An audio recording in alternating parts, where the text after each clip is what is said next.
हाजरीन, मेरे सामने बैठे विद्वान दोस्तों और स्टेज से बैठे फखर जमाते साढ़े सारे ही अजीज बुद्धिमान बुद्धिजीवी, मैं सारे अस्सलाम वालेकुम ते सत श्री अकाल आखदी हां।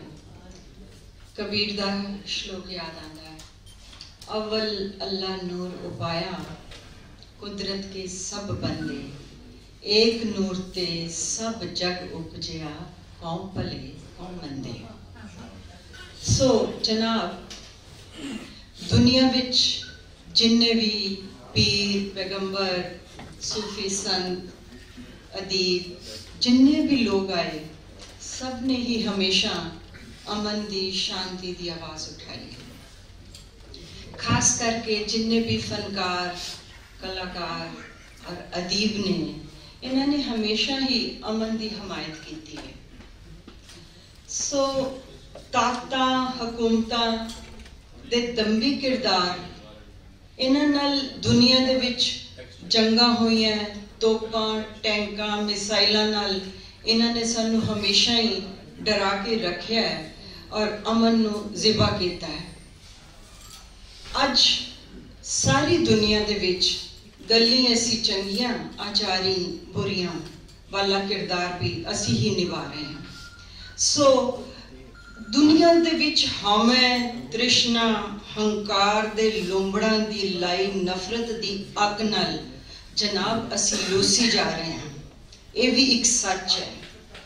सो अजिहे दौर विच अजिहे दौर दी नब्ज नू पछाणदियां मासूमियत अमन हक सच दी आवाज़ उठाउण लई तमाम दुनिया दे विच उपराले भी हो रहे ने, संवाद भी रचाए जा रहे ने। ते अजिहे उद्यमां सदका ही जनाब फखर जमान साहब कई वरियां तो सारे संसार विच अमन दी दुआ दा हौका भी दे रहे ने, कॉन्फ्रेंसां भी कर रहे ने। इंटरनेशनल कॉन्फ्रेंसां किन्नियां ही हुने, तुसी डॉक्टर दीपक मनमोहन जी तो सुनिया, और फखर जमान साहब ने खुद भी कहा कि मैं 25 तक कॉन्फ्रेंसां ऑर्गेनाइज कर ही चुका। दोनों मुल्कों के हिंदुस्तान ते पाकिस्तान की असी ये गल जानते हैं कि साडियां एक अपनियां जोग्राफिकल फैक्ट्स ने, साडियां अपनियां सियासतां ने, ये सच नू कबूल कर लेना चाहिए। लेकिन इन्हां सारे सच्चां तो उपर जिहड़ा एक सच है वो है साडा कंपोजिट कल्चर, साडी सांझी विरासत, साडा भाईचारा। ते इनू तां असीं बरकरार रखिए। इसे उद्यम सदका, इसे प्यार मुहब्बत सदका फखर जमान साहब कई सालों तो ये जड़ियां इंटरनेशनल कॉन्फ्रेंसिस इधर भी ते उधर कर रहे हैं।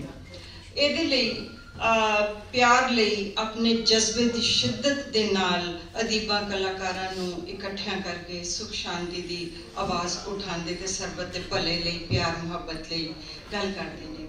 इहदे नाल ही ये वरा जिहड़ा है 2019 बड़ा इंपॉर्टेंट है, क्योंकि दोनों जदों एक ही सन तां जदों असी जुदा होए, अमृता प्रीतम ने सब तो पहला इहदी आवाज़ चुकी सी। उन्हें अपनी आवाज़ विच जदों असी जुदा हो गए, अड हो गए, तां एक आवाज़ उठाई सी। उन्हें किसे गुरु पीर नू नहीं आवाज़ मारी, किसे रब नू आवाज़ नहीं मारी। उन्हें क्या अज आखां वारिस शाह नू किते कब्रां विचों बोल, अज किताबे इश्क दा कोई अगला वर्का बोल। एक रोई सी धी पंजाब दी, तू लिख लिख मारे डाल, अज लखां धियां रोंदियां तैनूं वारिस शाह नू कहन। सो मेरा कहने का मतलब है कि उसने साडे सांझी रहतल दे नायक नू आवाज़ मारी सी। आ देख की हो रहा। ओ जुम्मा अज फखर जमान साहब ने चुकिया, इधर डॉक्टर दीपक, उस तो पहले डॉक्टर नूर, इन्होंने भारत दे विच जिन्नियां कॉन्फ्रेंसां होईयां, पंजाब दे विच होईयां, तां हमेशा पंजाबी बोली, पंजाबी दे जिहड़े साडे सूफी किस्साकार ने, सूफीकार ने, इन्हां दे सदका हमेशा दोनों पंजाबां दी रहतल नूं इकट्ठा करन दी कोशिश कीती। तां ओही अज भी हो रहा है। दूसरा जिहड़ी मैं कहा सीगा कि ये वरा क्यों इंपॉर्टेंट है, गुरु नानक साहब का जिहड़ा 550वीं वर्षगांठ है, तो गुरु नानक अज तो 5.5 सदियां पहला यही आवाज़ देंदा, यही मुहब्बत का नारा लांदा, तो उन्हां दा भी असीं वरा मना रहे हैं।